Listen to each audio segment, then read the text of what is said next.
And that's especially like those of us, like if you got anything else in your life, like if you're 16, 17, 19, you got all this free time. Yeah, I get that, you might want a really great gaming experience because you can put hours and hours and hours into it. But if like all of a sudden you're like, I got to go to work, I got to do things, like, yeah, if you got to commute, man, handhelds, absolute cool game changer. For me, it's been game changing because I get to play games with the kids around them. We can all be either doing our own thing or we can all be having a shared experience. It gives me that flexibility, and that's actually what I'm in the market for. I just need flexibility. I don't like, okay, you want to like charge me $3,000 for a GPU? Not in that market, but I'm glad that exists. I'm in the market for something that can just play these games that I enjoy where I'm at. Yeah. No, I agree. Like I've been doing a lot of flying lately and everything for work, and taking the Steam Deck along with me, just sitting there playing, not a big problem. The only problem is Wi-Fi when I need it, but that's a whole different situation. A little bit different. But it works just fine. It does what it needs to do. And I do need to change and upgrade the battery, but again, another problem. They are rumored for the Steam Deck 2 pretty soon as well. Yeah. I don't know a whole lot about it, but I did. Steam Deck 2 would be a really good announcement to also bring out the Steam box as well. Yes. Like, it would track with the Sony announcement, right? Yeah. Like it would be 1-to-1 almost. For sure. And I could, great, go get a Steam box or something like that. But I could also just run an HDMI cord or a display port from my PC to my TV and just play it that way as well. Like, my house isn't huge.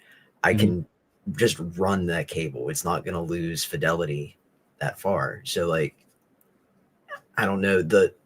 I know some people would buy PlayStations or Xbox or things like that, especially from like the PlayStation 2 to PlayStation 4 era, for like a glorified Blu-ray or DVD player. Right. I mean, that's what I used it for most of the time, because that's why I got a PS3.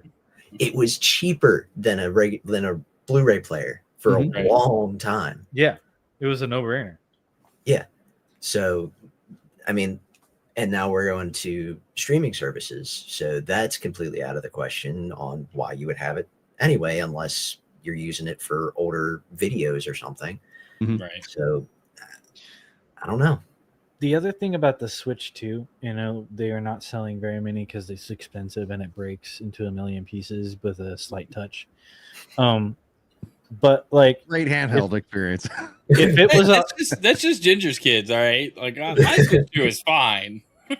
I still haven't. There's like a GameStop and it's like 20 minutes away from the house or whatever. So I still haven't gone in and replaced the Joy-Con. The Switch 2 reminding me of my failure. If the Switch 2 was $100, there would be one in every single house. Every single household would have one. Just like think back to like Game Boy Color. How expensive is a Game Boy Color? It's like $100. Yeah, I don't know. I'd have to look. Yeah, how much was it? Let's see. Game Boy Color. I'm still trying to calculate the price of I think it was about 80, wasn't it? It was $80. That's what I thought. So equivalent to $150 with inflation. How many people in the 90s, when you were a kid or younger, if you were not a kid, how many of them had it? We all had it. We all had it. I don't even like Nintendo, and I had it.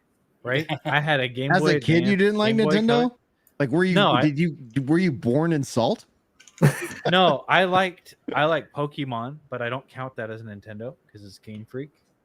I like Pokemon. I like Fire Emblem. Okay, fair enough. I'm trying to think of another one, but I think that's pretty much it. Castlevania technically is not Nintendo either. Konami, yeah. But I mean, like, I liked games that were on Nintendo. I just didn't like Nintendo games. But yeah, like everyone had one. And now with like Switch 1, you could buy a Switch Lite for like $250, which even if you adjust for inflation, that's like double the cost of a Game Boy Color back in the day. And yeah, there's manufacturing things and stuff. Like there's manufacturing costs to consider, But when you also consider that they made over $4 billion on the Mario Kart before this one, like, dude, come on. Like, you can have something that you lose money on in order to sell more games, especially when you want to charge $90 for the games. And Not we to mention, all know there is no additional cost for that to be distributed than there was 20 years ago. Yeah, it's just saving them money.